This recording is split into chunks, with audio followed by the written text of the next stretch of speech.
What happens when curiosity kills the driver? There's a story no one dares to tell out loud about a light that appears on fog-drenched country roads, a pulsing yellow glow that follows you, no matter how fast you drive. It doesn't come from a car. It doesn't come from this world. Some say it feeds on attention, growing stronger the longer you stare. Others believe it's the last thing people see before they vanish without a trace. The police never find the cars. Just tire marks leading nowhere, and the echo of something humming in the mist. I shouldn't even be telling you this, but you deserve to know what's out there. Welcome to Dark Highway Tales, where truth and nightmare share the same road. Stay with me, and maybe you'll learn why no one should ever stop when the light turns yellow. Subscribe now, before it finds you watching. It started like every other night, the kind of night you forget as soon as it's over. I was closing up at the bar, mopping floors, counting tips, letting the dull buzz of neon lights fade from my ears. By the time I finally got into my car, it was well past midnight, the kind of hour when the world feels half asleep and half dead. The roads between the bar and my house cut through miles of farmland and forest, winding and empty, no streetlights, no traffic. Just blackness. The kind of black that swallows everything, even the sound of your own thoughts. I remember thinking the air felt thicker than usual, heavier, like the fog was alive. I've driven that same route hundreds of times, but that night, I had to slow down. The fog wasn't just bad, it was unnatural. My headlights could barely cut through it, and when I tried the high beams, the light bounced back, turning the fog into a glowing white wall. It looked less like mist and more like smoke, dense and shifting, like it was breathing. I rolled the window down to make sure I wasn't losing my mind. The air that came in smelled damp, metallic. And underneath it, something else, something faintly electric, like the scent of burnt wires. That was when I saw it. A faint yellow blink, somewhere off to the right. At first, I thought it was a reflector post, one of those little road markers they nail into the ground. But as I drove, it didn't get closer or farther away. It stayed beside me, keeping pace perfectly, like it was gliding through the fog just out of reach. The rhythm of the blinking never changed, one flash, one pause, one flash again. It wasn't bright enough to hurt my eyes, but it was steady, deliberate, like a signal. I slowed down. So did the light. That was the first moment I felt something crawl inside my chest, a cold pressure that made my heartbeat stumble. It was keeping speed with me. I didn't even think that was possible. I braked harder, creeping forward at a crawl, and still that yellow light floated beside me, pulsing calmly, patiently. By the time I came to a full stop, my hands were trembling. I stared through the windshield, waiting for the light to drift off or fade, but it didn't. It hung there, the same distance away, blinking, waiting. I told myself I was imagining it, that the fog was playing tricks on my eyes, but when I reached down to shift into reverse, I realized something was wrong. My engine wasn't running. The silence hit me like a physical force. I hadn't touched the key. The dashboard was dead, the hum of the air vents gone. I twisted the ignition, nothing. No click, no grind, nothing at all. Just silence.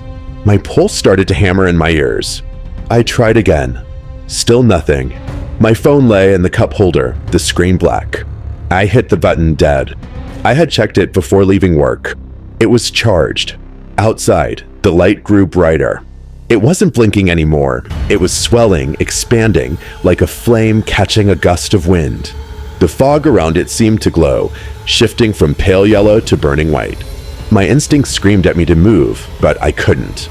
I just sat there, staring, the same way you stare into fire until you forget how close it's getting. And then the light flared. It was like staring into the sun. My entire vision went white. I threw my arm over my face, but even through my eyelids, the light burned. I could feel it through my skin, like it was pressing against me, testing the glass between us. The sound came next, a low hum that vibrated through the steering wheel, through my bones. It wasn't mechanical. It felt alive. When it stopped, everything went black again. I blinked a few times, trying to clear the afterimage. The light was gone. The fog was still there, thick as ever, but the air felt empty, hollow.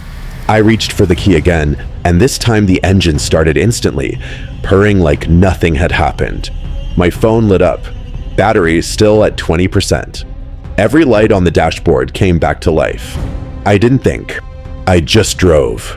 My eyes stayed locked on the center of the road, afraid that if I looked to the side, I'd see that light again. I made it home around 2:30, parked, shut the engine off, and sat there in the silence of my driveway. The world felt wrong somehow, too quiet, too still. The normal sounds of crickets and wind were gone. Just dead air. The next morning, I told my friends at work. They laughed it off. Headlight reflection, swamp gas, a trick of the fog. My brother joked that maybe it was aliens. But when I tried to laugh with them, I realized my hands were shaking again. Later that week, I drove the same route home, half hoping, half dreading I'd see the light again. I didn't. But every time my headlights caught a glint off a road sign or reflector, my stomach turned to ice. I couldn't shake the feeling that whatever it was out there that night, it had noticed me. Some nights, when the fog rolls in thick over the fields, I can still see a faint glow far up beyond the trees. It's not near the road. It just blinks slowly, rhythmically, like it's waiting. I've stopped driving that way home, but sometimes when I lie in bed with the curtains drawn, I catch a flicker of yellow against the glass, like a memory trying to get in. And every time I see it, I wonder what would have happened if I'd stepped out of the car, just once, to see what was hiding in that light. Truckers learn early that the road has moods. Some nights it's calm, almost kind. Other nights it watches you. That night, the desert highway felt like a living thing, quiet, endless, and waiting. I'd been driving for hours, hauling a half-empty trailer across the state line. It was my second to last drop, and all I could think about was my bed back home. The stars were so clear that it almost felt peaceful. Almost. That changed when I saw the headlights in my mirror. A black SUV. Nothing unusual about that on its own. It wasn't tailgating or flashing me. It just sat there, far enough back to keep its distance, but close enough that I could still see its shape. I figured it'd pass at the next opportunity. Except it didn't. No matter how fast or slow I went, it matched my speed perfectly. After 20 minutes, I told myself it was just a coincidence. After 40, it was impossible to believe that. I watched those lights like prey watching a predator. They never drifted too close, never too far, just waiting. I started to feel that same old creeping tension I hadn't felt since my rookie years. That itch in your spine when something doesn't make sense. I cracked the window to wake myself up, letting in the dry desert air. It didn't help. There wasn't another car in sight, not for miles. Just me, the endless road, and that silent black shape behind me. The moonlight hit the asphalt in silver streaks, and the wind pushed sand across the road like faint ghost trails. Every now and then, my CB radio crackled softly, but no voice came through. Dead air. I needed a break. Around 2 a.m., I saw a faded sign for a rest area up ahead. It wasn't much, just a dirt lot with 2 vending machines and a single flickering light. The kind of place most people would drive right past. I pulled in anyway. My plan was simple. Stop for a minute, stretch, maybe grab a drink, and let the SUV pass. But when I cut the engine and glanced in my mirror, my stomach dropped. The SUV had turned in 2. It parked way in the far corner of the lot, no headlights, just a black silhouette against the desert. For a long minute, neither of us moved. I could feel my pulse thudding in my throat. The silence was too heavy, too deliberate. Finally, I got mad. Real mad. I slammed my door open, stepped out, and started walking toward it. The gravel crunched under my boots. My breath came out like steam. Halfway across the lot, the SUV's engine roared to life. Tires spun, throwing dust and rocks into the air. It peeled out so fast I had to throw my arm up to block the debris. I tried to catch a look at the driver, but the windows were pitch black. A second later, it was gone, swallowed by the darkness. For a moment, I almost laughed. I figured that was that. Some creep trying to mess with me. Whatever. I'd won. I walked over to the vending machines, found them both empty, and sighed. No soda, no snacks. Just silence again. That's when I realized how tired I really was. The adrenaline was fading, and my eyelids were heavy. I figured I'd take a quick nap.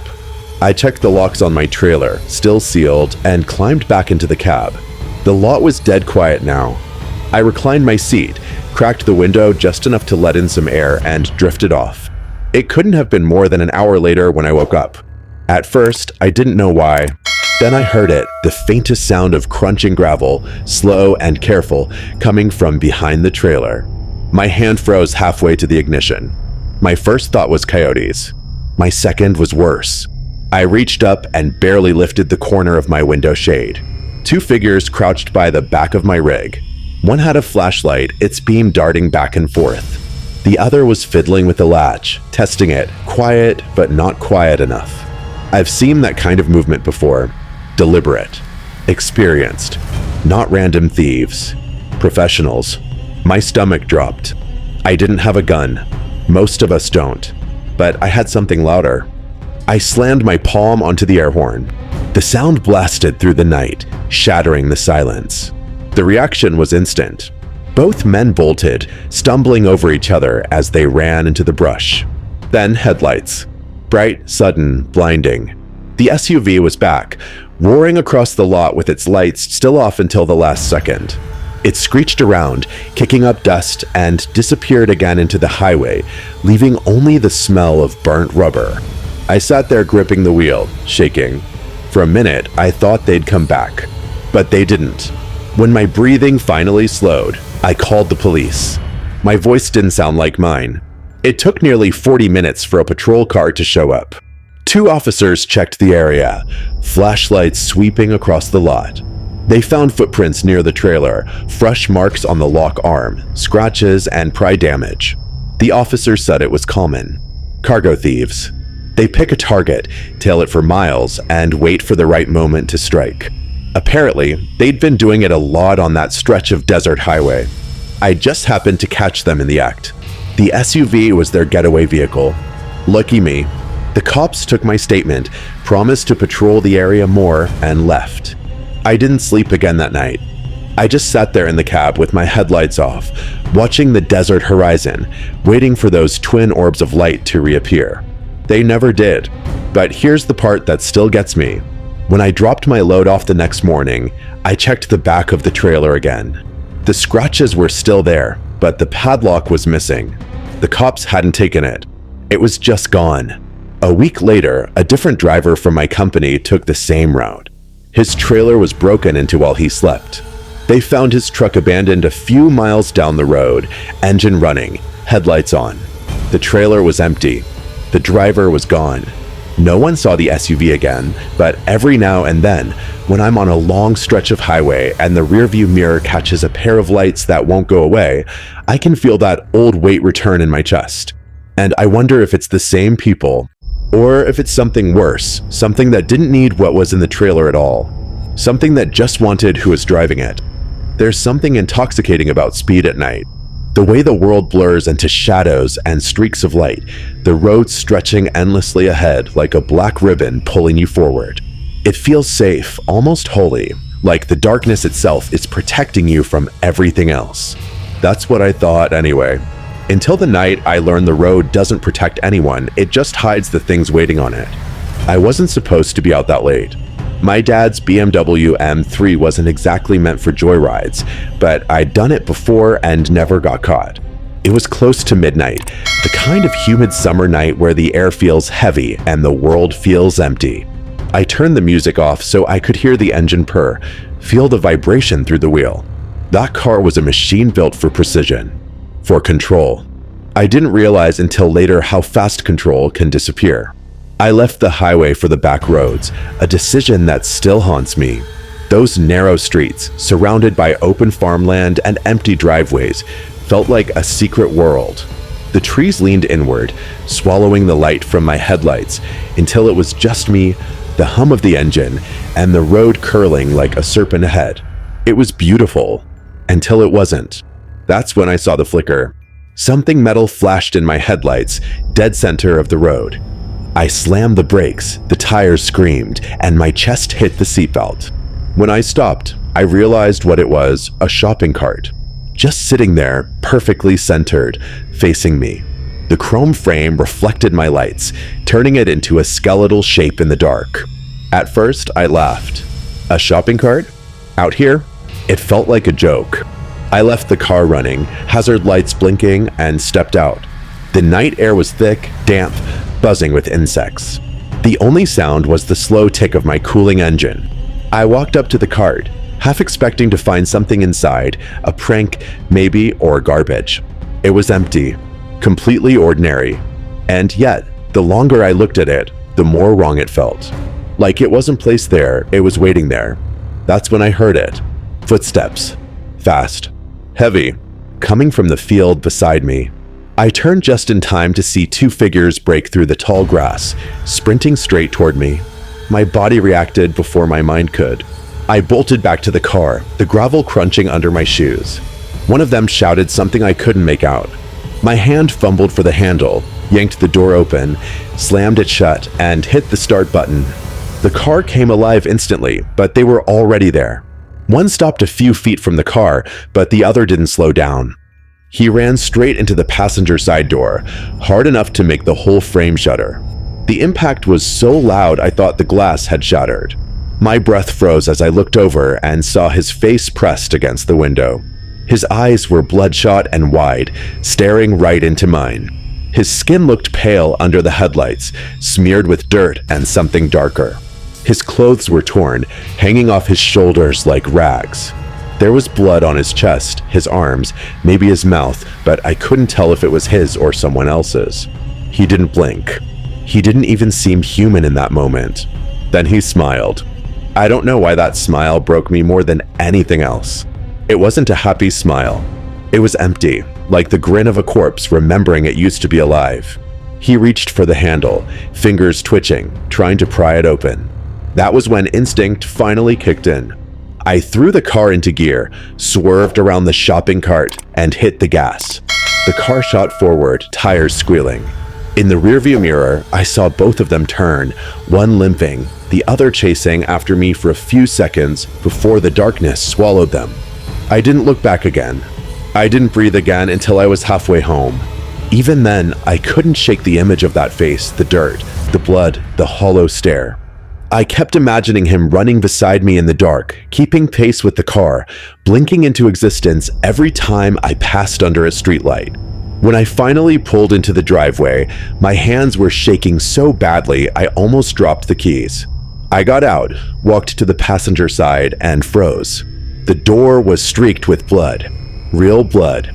It was smeared across the handle, spattered on the mirror, even trailing toward the rear panel.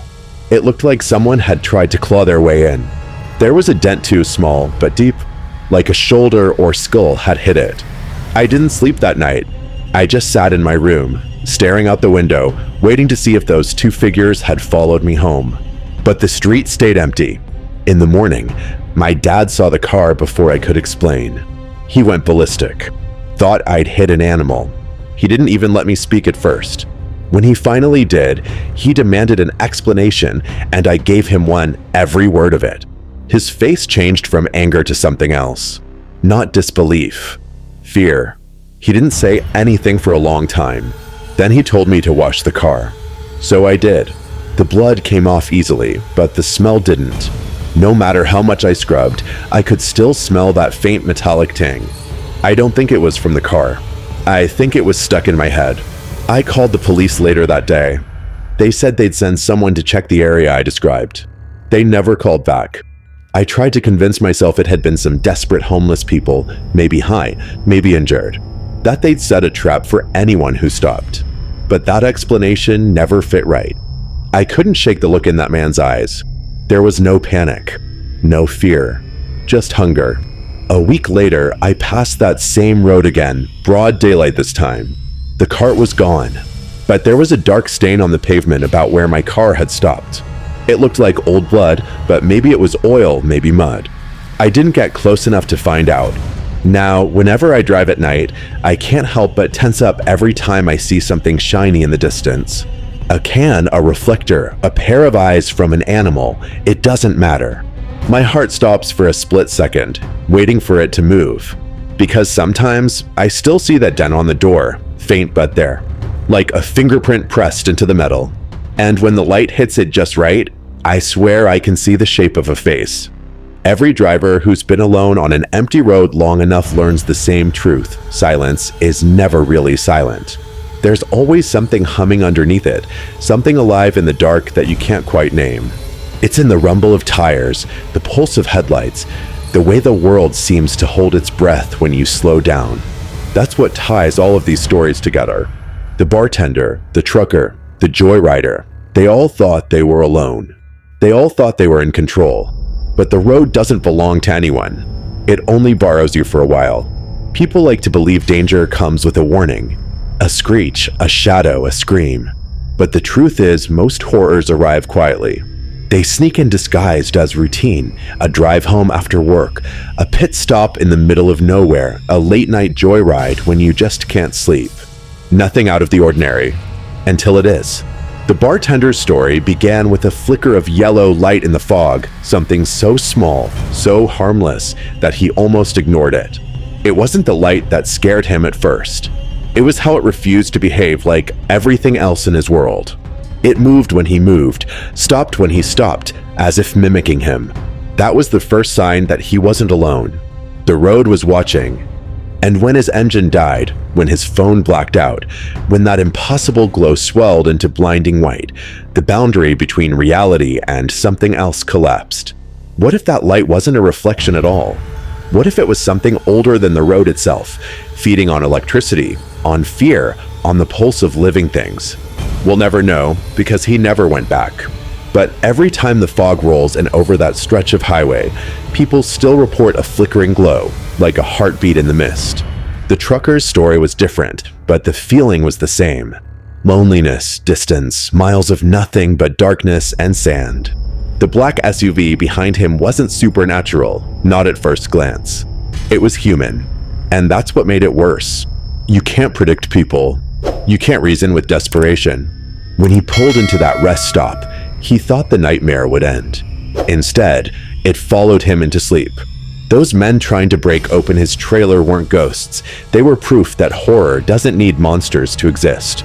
It lives in greed, in hunger, in the way people hunt each other under the cover of night. But even after the cops confirmed it was just cargo thieves, something about the story didn't sit right. The missing padlock. The other driver who vanished a week later. Maybe some doors, once forced open, invite more than thieves. Maybe something else slipped through that night, hitching a ride in the back of that empty trailer. And then there's the joyrider, the kid who thought speed made him invincible. He wasn't chased by light or by shadow, but by something worse, curiosity. The shopping cart was bait, a perfect lure for someone who needed to prove he was brave. But bravery doesn't mean stepping closer. It means knowing when not to. The figures that came out of the field were real enough to bleed, but their faces, their eyes, their movements, they didn't belong to the living. Maybe they were desperate people. Maybe they were something pretending to be. All three stories end the same way, with escape. The bartender makes it home. The trucker survives. The joyrider drives away. But survival doesn't mean safety. The road always takes something. Sometimes it's your peace. Sometimes it's your sleep. Sometimes it's the certainty that what you saw wasn't real. The most terrifying thing about these stories isn't what happened. It's what might still be happening. The fog that swallows headlights. The unmarked SUV that shows up in your rearview mirror. The empty cart sitting just a little too neatly in the center of the road. We tell ourselves these are coincidences, but deep down, we know better. Roads remember. They carry echoes of everything that's ever happened on them. Every tire mark, every crash site, every sudden disappearance, it all gets folded into the asphalt, pressed down by time and weather until it's invisible. But invisible doesn't mean gone. That's why the quiet moments feel wrong. That's why your stomach knots when the world around you goes still. The road is listening. Maybe that's why so many people feel drawn to these stories. Because part of us recognizes the pattern. The night drive. The isolation. The unexplainable moment when everything stops working, the car, the phone, your own logic. Something primitive wakes up inside you then. Something older than fear. It's the same instinct that told our ancestors not to look too long into the dark, not to follow strange lights into the trees, not to answer when the night calls your name. The difference is they listened. We don't. We keep building roads deeper into the dark, carving highways across deserts, forests, and mountains, thinking we've conquered them. But maybe we've just given the dark new ways to reach us. Maybe the road isn't just a path we travel, it's a living thing, stretching its veins across the earth, feeding on every soul that dares to cross it after midnight. So when your headlights catch a flicker that doesn't belong, or a car behind you keeps pace a little too perfectly, or you see something ahead that forces you to stop, don't. Keep driving. Don't question it. Don't blink. Don't let curiosity turn the wheel. Because curiosity is what the road uses to pull you closer. And if you ever feel that strange pressure in your chest, that sense that someone or something is matching your heartbeat from the darkness just outside the glass, remember this: the road is never empty. You're never truly alone out there. You're just the next story it's waiting to tell. Every story begins the same way, with someone thinking it could never happen to them. A bartender driving home through fog, a trucker resting in the middle of nowhere, a kid testing his luck on empty roads. They all thought they were safe, because danger always feels far away until it's sitting in the passenger seat beside you. These aren't just stories about strange lights, mysterious cars, or broken machines. They're warnings, because everything that happened to them could happen to anyone who thinks the dark is just the absence of light. The truth is, the night hides what daylight refuses to show. It hides the cracks in our logic, the small sounds we pretend not to hear, the things that only appear when no one's watching. Maybe what happened to them was supernatural. Maybe it was human.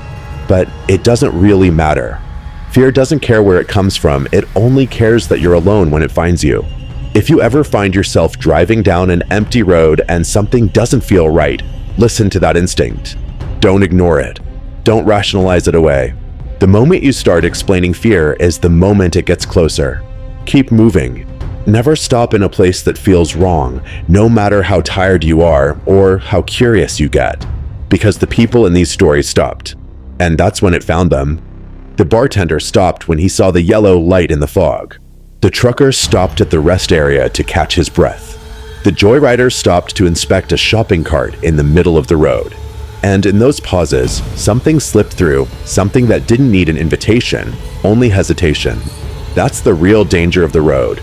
Not what you can see, but what's waiting when you stop to look. So if you ever drive through fog that seems too thick, or notice a car that mirrors your every move, or spot something strange ahead, keep going. Trust your fear. It's not weakness. It's a warning. And when you make it home, remember that safety isn't the same as survival. Some roads never let you go completely. They stay in your mind, in your dreams, whispering in the hum of passing cars, asking if you've told anyone what you saw. Maybe you'll be tempted to share it, to warn someone else, like I'm warning you now. Just know that once you speak of it, the road listens. It remembers your voice. If you still want to hear more, if you want to know what else waits out there in the dark, stay with us. There are more stories, more lights, more shadows that move when they shouldn't. This is Dark Highway Tales, and the road is far from empty. Subscribe now before your next drive becomes another story we have to tell.